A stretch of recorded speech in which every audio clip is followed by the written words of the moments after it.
Is scéal chumandó Laochra Gael go smúr scéal na Meehans.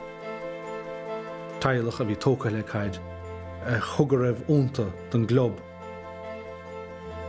Is scéal úntach é agus rágadar a rian. Meehan, Sair Eric Lehan, two Fianna Fáinte, agus tá bhartiad again Declan Meehan and son. Great ball, that is a great ball, it's creeping in. And it's kicked off the line. Tomás Meehan. Put Gaillimhe, agus an cúlaí fácil í Gaillimhe. Declan Meehan. Declan is just a going in a draw Michael. Tess Intra. Fatty Michael Brothers who was. Pass a shot and throw Noel.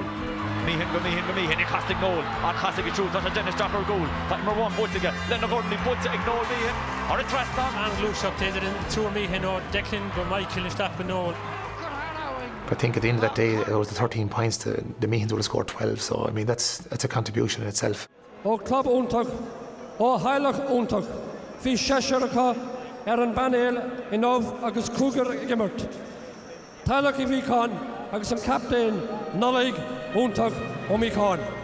For Caltra to come out of the blue and do what they did and be part of that was unbelievable, and like we really didn't appreciate it at the time what was happening, and like still hard to believe nearly.